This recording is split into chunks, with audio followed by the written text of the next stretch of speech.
அம்மாவின் விஸ்வரூப முடிவு. வனஜா, நம் மகள் சுதா என்ன சொன்னா என்றார் சடகோபன். நாளைக்கு வீட்டுக்கு வரலாம். அப்போ விஷயம் தெரிஞ்சுதான் எல்லோரும் வராங்கன்னு நினைக்கிறேன். இதில் சந்தேகம் வேறையா? மூத்த மகள் சஞ்சனா அதிசயமாக ஃபோனில் பேசும்போதே நினைச்சேன். மகன் பாலுவும் பேசினானே. வனஜா திருமணமாகி வரும்போது மாமனார், மாமியார், 2 நாத்தனார்கள், ஒரு தம்பி என்று கூட்டு குடும்பமாக இருந்தனர். பள்ளி ஆசிரியராக இருந்ததால் ஏதோ வண்டி ஓடியது. கையில் இருந்தது எல்லாம் செலவழித்து பெரிய நாத்தனாரை திருமணம் செய்து அனுப்பிய சமயம் கர்ப்பமானாள் வனஜா. 2வது நாத்தனார் வரன் பார்த்து முடிக்க அடுத்த மகளை சுமந்து கொண்டு இருந்தாள் வனஜா. இரு நாத்திகளுக்கும் பிரசவம், சீமந்தம், காது குத்து எல்லாம் முடிந்து மூச்சு விடுகையில் 3வதாக மகன் வந்து விட்டான் வயிற்றில். கடன் வாங்குவதும் கடன் முடிப்பதும் திரும்ப செலவு கடன் என ஒரே ஓட்டம்தான். கொழுந்த வேலைக்கு போனால் கொஞ்சமேனும் சமாளித்து கொள்ளலாம் என்ற எண்ணத்திலும் மண் விழுந்தது. அவன் வட மாநில பெண்ணை காதலித்து திருமணம் செய்து கொள்ள 2 பட்டது வீடு. குடியிருந்த வீட்டை விற்று தன் பங்கை வாங்கி போட்டு விட்டான். ஊரில் தலை காட்ட முடியாமல் சென்னைக்கு மாற்றலாகி வந்தனர். பள்ளி ஒன்றில் வேலைக்கு சேர்ந்ததால் வனஜா அவளது பிள்ளைகளும் அதே பள்ளியில் படித்தனர். வீட்டில் பெரியவர்கள் இருக்க ஓரிருந்து ஹோம் டியூஷன் எடுத்தாள் வனஜா. குழந்தைகள் வளர பெரியவர்களும் ஒருவர் பின் ஒருவராக இடையிடையே சேர வயசு பிள்ளைகளை கவனிக்க டியூஷன்களை நிறுத்தினாள். வீட்டிலே தையல் மிஷின் வாங்கி போட்டு அக்கம் பக்கம் தைத்து கொடுத்ததில் கொஞ்சம் காசு புழங்கியது. சீட்டு போடும் நகை சீட்டு கட்டியும் சிறுக சிறுக சேமிக்கவும் துவங்கினாள் வனஜா. சடகோபன் ஆஃபீஸ் நண்பர்கள் 4-5 பேர் சென்னை புறநகரில் மனை வாங்க முனைய இவர்களும் வாங்கினர். சஞ்சனா எம்சிஏ முடிக்கும் முன்பே கேம்பஸ் இன்டர்வியூவில் தேர்வாகி படிப்பை முடித்த கையோடு வேலையில் சேர்ந்தாள். பிடித்தம் போக 60,000 ரூபாய் வர நிம்மதி பெருமூச்சு விட்டார் சடகோபன். 2 ஆண்டுகள் அவளது சம்பளத்தை சேமித்து சிறுக சிறுக கட்டிய வீடும் முழுமை பெற புது வீடு வந்து சேர்ந்தனர். சூட்டோட சூட்டாக பெண்ணுக்கு திருமணம் செய்து வைத்தனர். திருமணமான 6 மாதமே மருமகனுக்கு வெளிநாட்டு உத்தியோகம் வர சஞ்சனாவும் சேர்ந்தே விமானம் ஏறினாள். அவளுக்கு 2 குழந்தைகள் பிறந்தும் இந்தியா வரவில்லை. வீடியோ காலில் மாதம் ஒரு முறை பேசுவாள். அதுவும் குறைந்து நின்றே போனது. அவளும் பெற்றோரையோ உடன் பிறந்தவர்களையோ அங்கு அழைக்கவில்லை. ஆனால் சம்மந்தி அம்மா மட்டும் 6 மாதத்திற்கு ஒரு முறை போய் வந்து பெருமை அடித்துக் கொள்வது, விசேஷ வீடுகளை கேட்க நேர்ந்தது. 4 ஆண்டுகளில் 2வது மகள் சுதாவுக்கு வரன் அமைய எப்படியோ ஒப்பீற்றையாயிட்டு. இவளின் புகுந்த வீடு தாம்பரத்தில் இருந்தது. அவளும் அவள் கணவனும் வாரக்கடைசியில் வீட்டுக்கு வந்து விடுவர். பொண்ணு மாப்பிளையும் வருவது சந்தோஷந்தான். ஆனால் சுதா ஒரு வேலையும் செய்ய மாட்டாள். சாப்பிட மட்டுமே அறையிலிருந்து வெளியே வருவார். இதனால் வாரக்கடைசியில் வனஜாவுக்கு ஓய்வு என்பதே இல்லாமல் போனது. வக்கணையாக வகத்தொகையாக வேண்டியதை கேட்டு சமைத்து தர சொல்லி சாப்பிடுவார் சுதா புருஷன். பெற்றோருக்கோ தம்பிக்கோ ஒரு வாழைப்பழம் கூட வாங்கி வர மாட்டாள் சுதா. சுதாவுக்கு 7ஆம் மாதம் வளகாப்பு நடத்தி வீட்டுக்கு அழைத்து வர மாப்பிள்ளையும் கூடவே வந்து விட்டார். வனஜாவுக்கும் சடகோபனுக்கும் விழி பிதுங்கியது. பிள்ளை பெற்று 3ஆம் மாதமே அனுப்பி வைக்க கொஞ்சம் ஆசுவாசம் ஆனது. பின் குழந்தை ஓரளவு வளர்ந்ததும் திரும்ப பழைய கதை தான். பாலுவுக்கு திருமணம் ஆகி அவனும் டில்லியில் குடியேறிவிட சுதாவின் அட்டகாசம் மட்டும் முடியவில்லை. வயிற்று வலி என மருத்துவமனைக்கு வனஜா போக அவளது கர்ப்பப்பையில் பிரச்சனை என்பதால் உடனே நீக்க வேண்டும் என்று சொல்ல திகைத்து போனார் சடகோபன். வனஜா படுத்துவிட சுதாவுக்கு விவரம் தெரிவித்தார் சடகோபன். வந்து பார்த்தவள் மறுநாளே பெரிய மாமனார் வீட்டு விசேஷம், நான் ஊருக்கு போயே தீர வேண்டிய கட்டாயம் என்று போனவள்தான். அத்துடன் வரவில்லை. டில்லியிலிருந்து வந்த மகனும் 2ஆம் நாளே விமானம் ஏறிவிட்டான். சஞ்சனாவோ அங்கிருந்தே அட்வைஸ் மலை பொழிந்ததோடு சரி. பணத்துக்கு என்ன செய்ய போறீங்க என யாருமே கேட்கவில்லை. சடகோபனும் அக்கம் பக்கத்தவர்களும் துணை நிற்க டிஸ்சார்ஜ் ஆகி வீடு வந்தாள் வனஜா. 1 மாதம் ஆன பின் வந்த சுதாவையே சமைத்து கொள்ள சொல்லி வனஜா படுத்துவிட கடுப்பானாள். சடகோபனும் மனைவியுடன் அறைக்குள்ளேயே இருந்து கொண்டார். அதன் பின் எப்போது வந்தாலும் இதுவே தொடர்ந்து நடக்க சுதா வருவது நின்றது.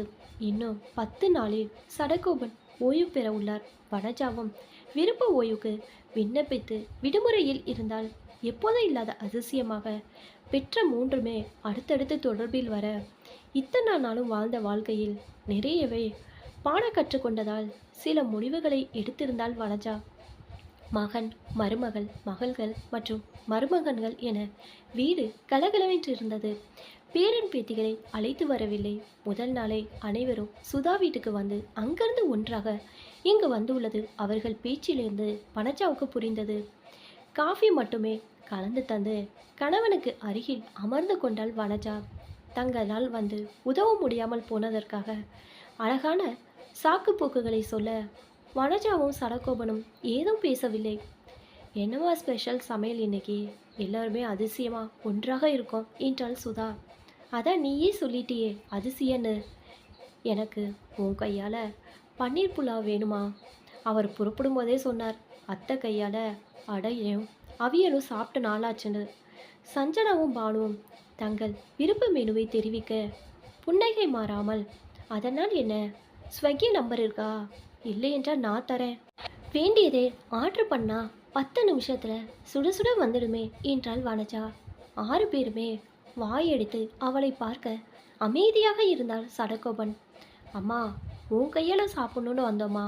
இவ்வளோ பேருக்கு விதவிதமாக இழுத்து போட்டு செய்ய உங்கள் அம்மாளால் முடியாதே என்றார் சடகோபன். அப்பா, நீங்களுமா என்பது போல் பார்வையோடு பேரமைதி நிலவியது. அதனால் என்ன, சாப்பாடா முக்கியம்? அதான் முடியலன்னு சொல்கிறாங்களே. அப்போ நாம் நினச்சது சரிதானே? எதுக்கு உடம்புக்கு முடியாமல் வயசானவங்க தனியாக இருக்கணும்? மாமா, நாங்கள் எல்லோரும் ஒரு முடிவு எடுத்திருக்கிறோம். சொல்லுங்க சகல என்றார் பெரிய மாப்பிள்ளை. மாமா, இந்த வீட்டை வித்துட்டா சுதா புருஷன் சொன்னார்.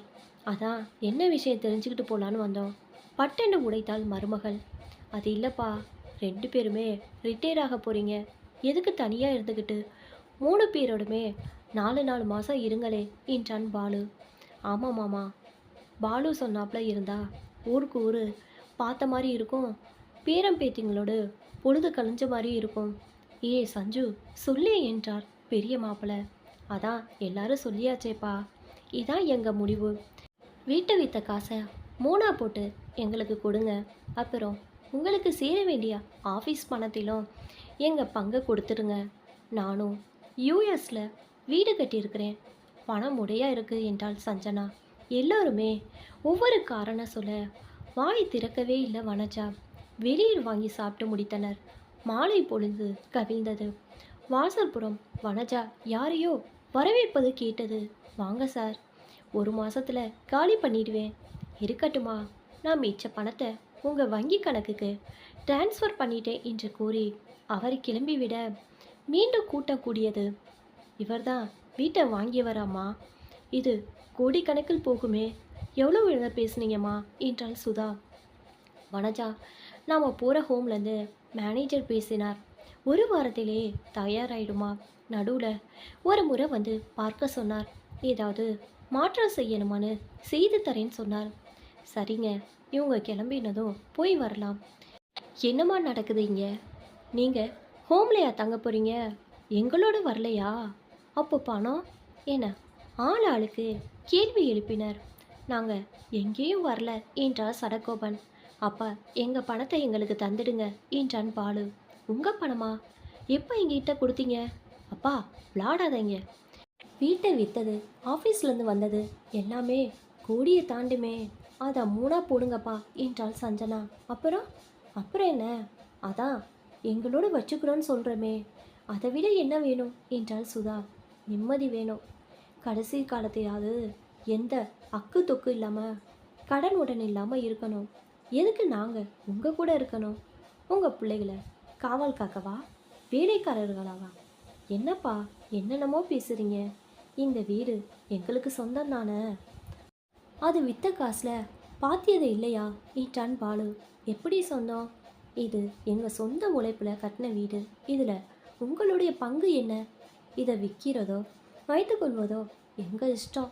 இதில் பங்கு கேட்க நீங்கள் யார்? என்னப்பா, பெத்த பிள்ளைங்களுக்கு அப்பா சொத்தில் உரிமை இல்லையா? சொத்தில் உரிமை கொண்டாட தெரிகிற உங்களுக்கு உங்கள் கடமை என்னன்னு தெரியாதா? எங்கள் கடமையை தான் செய்கிறோம். நாங்கள் உங்களை எங்களோட வச்சுக்கணும்னு சொல்கிறோம். எப்படி எப்படி 4 மாதம் நாடோடி மாதிரி டென்ட்டை தூக்கிட்டு அலைய சொல்கிறியா? அப்பா, எங்கே வேணாலும் இருங்க, ஆனால் பணத்தை பங்கு போட்டு கொடுங்க. எதுக்கு கொடுக்கணுங்கிறது தான் கேள்வி. நானும் என் மனைவியும் வேர்வை சிந்தி வாங்கின வீட்டை வித்தாச்சு. எனக்கும் என் மனைவிக்கும் ஏற்பட்ட மருத்துவ செலவு காசு பட்ட கடனையும் தீத்தாச்சு. இதுவரையிலும் நீங்கள் தம்பிடி காசு தந்ததில்லை, நாங்களும் கேட்டதில்லை. நாங்கள் ஒரு ஹோமுக்கு தான் போகிறோம். 4 பேரோட பேசலாம், ஆன்மீக சுற்றலான்னு 4 இடம் போய் வரலாம். கல்யாணம் ஆனது முதல் உங்கள் அம்மாவும் நானும் எங்கேயும் போனதில்லை. வனஜாவுக்கு ஆப்ரேஷன் ஆன சமயம்தான் எனக்கு ஞானமே வந்தது. பெத்த பிள்ளைங்களுக்கு பைசா தரமாட்டேன்னு சொல்கிற அப்பா அம்மாவை இப்போ தான் பார்க்குறேன் என்றாள் சுதா. மாப்பிள்ளைகள் வந்தாலுமே ஸ்விக்கியில் ஆர்டர் பண்ணிட்டுங்க சொன்னவங்களாச்சே உங்கள் அம்மா. துள்ளினார் மாப்பிள்ளை. இப்போ என்னப்பா, பணம் தரமாட்டிங்களா? இதை எப்படி வாங்கணும்னு தெரியும். கேஸ் போட்டால் உங்கள் பேர் நாறிடும் என்றான் பாலு. ஷபாஸ், அப்படி சொல்லுங்க. நான் பெத்த செல்வங்களே, இதை ஒன்றும் உங்கள் பாட்டை சம்பாதித்ததில்லை. முழுக்க முழுக்க எங்களுடையது. ஆஃபீஸ்லேருந்து வர பணமும் எங்கள் வியர்வைக்கானது. கேஸ் போடுங்களே, இனிமே பேர் நாறி போக என்ன இருக்குது? பெத்த தாய் மேஜர் ஆப்ரேஷன் பண்ணி இருக்கிறாளேன்னு வந்து பார்த்தீங்களா? உடம்பால் இல்லை, பணமாக தான் தந்தீங்களா? ஸ்விக்கியில் ஆர்டர் பண்ண சொல்லிட்டேன்னு பேசுகிறவருக்கு கல்யாணம் ஆனதுலேருந்து எத்தனை வகை சலிக்காமல் ஆக்கி போட்டேன். சீர் வாங்கி போக மட்டும் சிலுப்பிக்கிட்டு வரும் சுதாவுக்கு அம்மா வீடு ஒரு வழிபாதையாக தானே இருந்தது. ஏன், கல்யாணம் பண்ணி 6 மாதம் விமானம் என்ன என் மூத்த மகனும் மருமகனும் எட்டி பார்த்தாங்களா? அட, மருமகனும் என்ன குறைஞ்சவளா? விடுமுறை நாளில் அம்மா வீட்டுக்கு வர தெரிஞ்சவளுக்கு மாமியாரை எட்டி பார்க்க மனசு இருந்ததா?